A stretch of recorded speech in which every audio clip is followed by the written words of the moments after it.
شکریہ نبر صاحب. آپ سب کو گڈ آفٹرنون، آداب، ست سری اکال اینڈ نمستے. آج ہم جمع ہوئے ہیں کہ ہمارے لب آزاد ہیں. تو میرا جو مضمون ہے وہ خواتین اور فیض کی شاعری کے بارے میں ہے.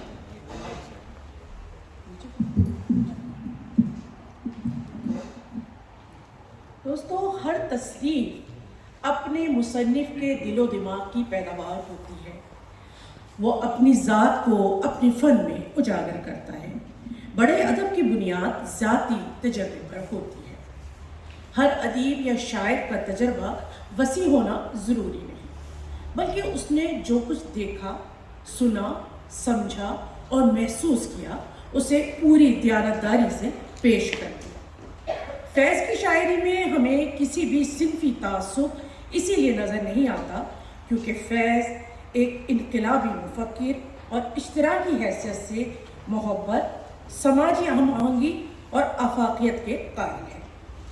ان کی شاعری میں دھیمے سروں میں انسانیت کے وہ گیت ہیں جس میں امن اور عدم تشدد کے ذریعے مسلسل جد و جہد کی تلقین ہے. ترقی پسند شعراء میں سب سے زیادہ مقبولیت اور شہرت فیض احمد فیض کو حاصل ہوئی ہے. اس کی سب سے بڑی وجہ یہ ہے کہ انہوں نے اپنی شاعری کو پروپیگنڈا نہیں بننے دیا اور اس طرح ان کی شاعری اور نثر تمام ترقی پسند شعراء اور ادیبوں میں سب سے منفرد نظر آتی ہے. انہوں نے اپنی شاعری کے ذریعے فرسودہ اور پرانے الفاظ اور موضوعات سے گریز کر کے سیاسی، سماجی افکار و خیالات کی ترجمانی کی. ان کی تمام زندگی جد و جہد میں گزری جس کا اثر ان کی شاعری پر بھی پڑا. انہوں نے جب شاعری کی ابتدا کی تو 20ویں صدی کے قداور شاعر علامہ اقبال شعری افق پر جگمگا رہے تھے. دوسری طرف جوش بلی آبادی کی انقلابی شاعری سے فضا گرم تھی. اس کے ساتھ ساتھ بر صغیر میں قومی آزادی کی جد و جہدیں تھیں. ایک طرف روس کا انقلاب، جنگ عظیم دوم، ہندوستان کی آزادی اور تقسیم ہند کے نتیجے میں لاکھوں انسانوں کا اپنی جڑوں سے اکھڑنا، غربت، سیاسی استبداد، خواتین کا استحصال اور نظریاتی سختی. غرض یہ کہ یہ ایک انتہائی ابتلا کا دور تھا. سیاسی بیداری کی لہروں کا ریلا سروں سے گزر رہا تھا. ایسے میں فیض صاحب نے اپنی شاعری کی ابتدا کی اور پھر ترقی پسند تحریک کے زیر اثر اپنی انقلابی سوچ کا باقاعدہ آغاز کیا.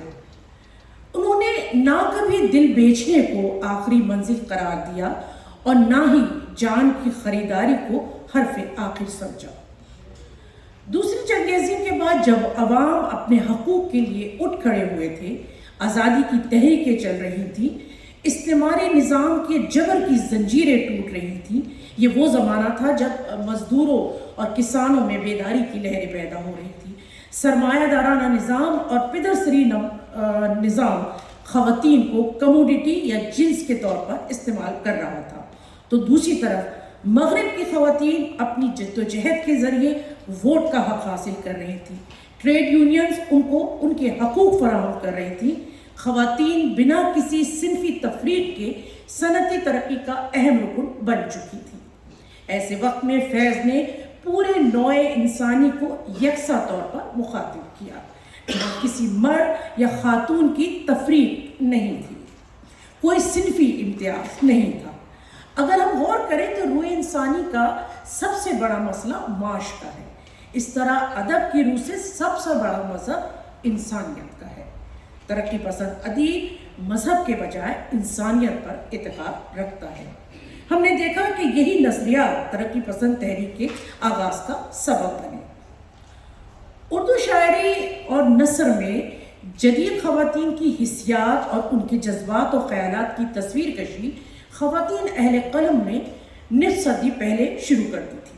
لیکن پدرسری معاشرے کا دباؤ کچھ اس قدر سختگیر تھا کہ خواتین کو ایک مکمل ادیبہ یا شاعرہ کی حیثیت سے منظر عام پر آنا ممکن نہیں تھا. نسائی تحریک اور ترقی پسند تحریک کے طفیل چند تعلیم یافتہ باشعور اور حساس خواتین نے بوسیدہ معاشرے کے حصار سے نکل کر کھلی فضا میں سانس لینے کی خود بھی جد و جہد کی اور دوسری اہل سخن اور اہل ذوق خواتین کو بھی میدان میں آنے کی ترغیب دی۔ یہ ترقی پسند تحریک اور فیض کے کلام کی آفاقیت ہی تھی کہ شناخت کا یہ پودا آج بھی پھل پھول اور پنپ رہا ہے۔ حضرت قرۃ العین حیدر، رشید جہاں، رضیہ سجاد حیدر، عصمت چغتائی، حجاب امتیاز، ہاجرہ مسرور، ختیجہ مستور اور بہت سی نڈر اور بے باک خواتین ناقابل تسخیر حد تک ادب کی بلندیوں پر پہنچ گئی تھیں۔ فیض نے عالمگیریت کے دائرے میں رہتے ہوئے جہاں جہاں اور جس طرح خواتین اور سماج کی بات کی وہ دل آفرین ہے۔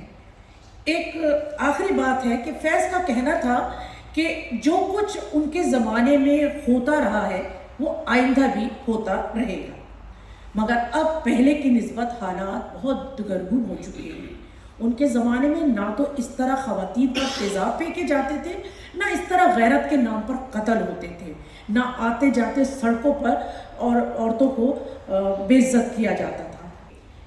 جس دیش میں ماؤں بہنوں کو اغیار اٹھا کر لے جائیں، جس دیش میں ماؤں بہنوں کو اغیار اٹھا کر لے جائیں، جس دیش میں قاتل گنڈوں کو اشراف چھڑا کر لے جائیں، جس دیش میں بنت حوا کی چادر داغ سے بھی مہنگی ہو، جس دیش میں غربت ماؤں سے بچے نیلام کراتی ہو، اس دیش میں ہر ایک لیڈر پر سوال اٹھانا واجب ہے، اس دیش کے ہر ایک حاکم کو سولی پہ چڑھانا واجب ہے۔